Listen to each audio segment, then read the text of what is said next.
ظاہر ہونے سے, فروغ یعنی ترقی پایا ہے وہ.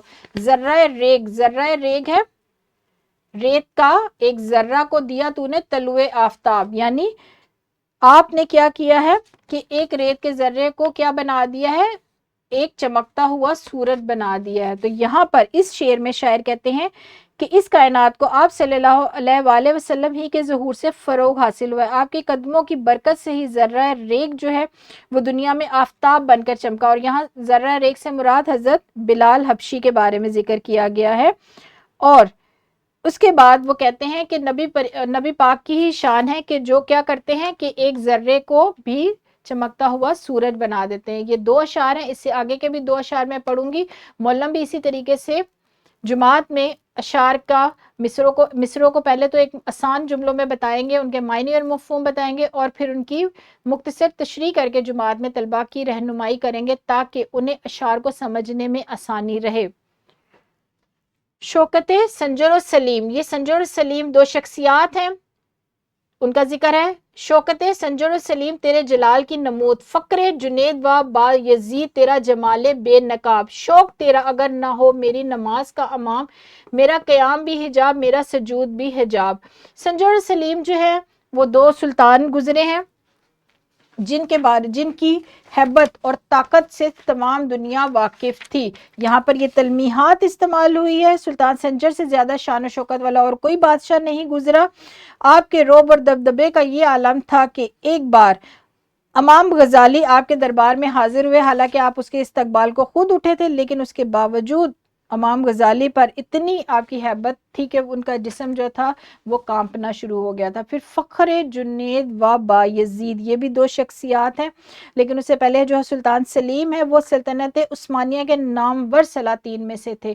تو اس شعر میں بھی علامہ اقبال کیا ذکر کر رہے ہیں کہ جو بڑے بڑے سلاطین گزرے ہیں وہ بھی کیا ہے, آپ ہی کے جلال اور یعنی نبی پاک کی جلال کی وجہ سے انہیں شان و شوکت ملی ہے. اور اس کے ساتھ ساتھ حضرت جنید بغدادی جو صوفیہ کرام میں پہلے درجے پر رہتے ہیں, ان کو ایک اہم مقام حاصل ہے. اور اس کے ساتھ ساتھ حضرت با یزید, یہ بھی تلمیحات استعمال ہوئی ہیں ان اشعار میں. ان کا بھی ذکر وہ کیا کہہ رہے ہیں کہ یہ بھی اولیاء کرام میں اعلیٰ درجہ رکھتے ہیں. یہ دونوں شخصیات حضرت جنید اور حضرت با یزید. تو یہ کیا ہے, ان کا بھی جو فخر ہے وہ کس کی وجہ سے بے نقاب ہوا ہے, آپ صلی اللہ علیہ وسلم کی ہی عنایت تھی. تو یہ لوگ کیا ہوئے ہیں, دنیا میں باکمال شخصیات بنے ہیں. پھر اس کے ساتھ ساتھ وہ کہتے ہیں کہ شوق تیرا اگر نہ ہو میری نماز کا امام, میرا قیام بھی حجاب میرا سجود بھی حجاب. وہ کہتے ہیں کہ آپ صلی اللہ علیہ وآلہ وسلم کی محبت اگر میری نماز میں شامل نہ ہو, اگر وہ میری نماز میں آپ کی اطاعت نہ ہو, آپ کا شوق نہ ہو, تو میری نماز کیا ہے, میری نماز بے فائدہ ہے. یہاں تک آج ہم سبق کا متن پڑھیں گے. پہلے 4 اشعار پڑھائے جائیں گے. معلم اگر ضرورت محسوس کریں تو دوبارہ اشعار کو پڑھ کر طلبہ کی رہنمائی کریں, درست لفظ کے ساتھ انہیں پڑھنے میں ان کی رہنمائی کریں تاکہ انہیں جو آج کا ہمارا متن ہے, جو ہمارے آج کے اشعار ہیں, وہ اچھے طور پر سمجھ میں آ جائیں. اس کے ساتھ ساتھ بچوں ہم ایک سرگرمی کریں گے اپنے سبق کو مزید سمجھنے کے لیے کہ طلبہ جوڑوں کی صورت میں بیٹھ کر ایک دوسرے کے نظم کے 4 اشعار درست اتار چڑھاؤ اور روانی سے پڑھ کر سنائیں گے. نیز ان اشعار میں بیان کیا گیا شاعر کا مقصد بھی ایک دوسرے کو بیان کریں گے, اور شاعر کا مقصد بیان کرتے وقت طلبہ کا جائزہ کون لیں گے, معلم لیں گے. ہم آج اپنے سبق کو سمجھنے کے لیے کیا کریں گے, سرگرمی کریں گے تاکہ بچوں کو درست لفظ کے ساتھ نظم کے اشعار پڑھنے میں آسانی رہے. پہلے معلم خود پڑھیں گے, اس کے بعد بچے جوڑوں کی صورت میں بیٹھیں گے اور جوڑوں کی صورت میں بیٹھ کر سبق کے متن کو پڑھیں گے, اور پڑھنے کے بعد ایک دوسرے کو اس اشعار میں بیان کیا گیا شاعر کا مقصد بھی بتائیں گے, کیونکہ ہمارا حاصل تعلم بھی یہی ہے کہ منشا اور مقصد کے حوالے سے سمجھ کر درست اتار چڑھاؤ کے ساتھ نظم کو پڑھ سکے. تو بچوں یہاں پر ویڈیو کو روکیں اور اس سرگرمی کو سر انجام دیں. جی بچوں ہم بڑھیں گے اپنے سبق کے دوسرے حصے کی طرف جو کہ ہے مشق کے سوالات. ہمارے مشق کے سوالات کچھ اس طرح ہیں بچوں کہ جو آج ہم نے سبق پڑھا ہے اسی سے متعلقہ یہ سوالات ہیں. یہ 3 سوالات ہیں, یہ آپ کاپی پر حل کر کے لے کر آئیں گے. یہ ہمارے جو اشعار ہم نے آج پڑھے ہیں اسی سے متعلق ہیں, اور اسی میں آپ کو انہی اشعار میں ان سوالات کے جوابات مل جائیں گے. یہ جو ہمارا سوال ہے یہ کتاب پر حل کرنے والا ہے, ایک سوال دیا جاتا ہے، اس کے 4 ممکنہ جوابات ہوتے ہیں، آپ نے درست جواب کی جو ہے نشاندہی کرنی ہے، لیکن یہ کام آپ اپنا کتاب پر ہی حل کریں گے۔ اس کے ساتھ ساتھ بچوں آپ کو ایک ورک شیٹ دی جائے گی، بلکہ ایک نہیں 2 ورک شیٹ دی جائیں گی، کیونکہ ہمارے سبق کے حاصل تعلم 2 ہے، اس لیے آپ کو 2 ورک شیٹ جو ہے دی جائیں گی حل کرنے کے لیے۔ پہلی ورک شیٹ پہ آپ نے کیا کرنا ہے، فہم کے ساتھ پڑھنا ہے اس نظم کو، جو کہ علامہ اقبال ہی کی لکھی ہوئی ہے، لیکن یہ ہماری درسی کتاب کا حصہ نہیں ہے۔ آپ نے اس کو پڑھنا ہے اور یہ ان 4 سوالات کے جوابات آپ نے اس شیٹ پر لکھ کر لے کر آنے ہیں۔ پھر یہ جو ہمارا حاصل تعلم ہے، منشا اور مقصد کے حوالے سے سمجھ کر درست اتار چڑھاؤ کے ساتھ نظم کو پڑھنا۔ یہ نظم آپ پڑھیں گے درست اتار چڑھاؤ کے ساتھ، اس کی ویڈیو بنائیں گے، اور ویڈیو نظم پڑھنے کے بعد ویڈیو میں ہی آپ شاعر کا مقصد اور منشا کو بھی بیان کریں گے۔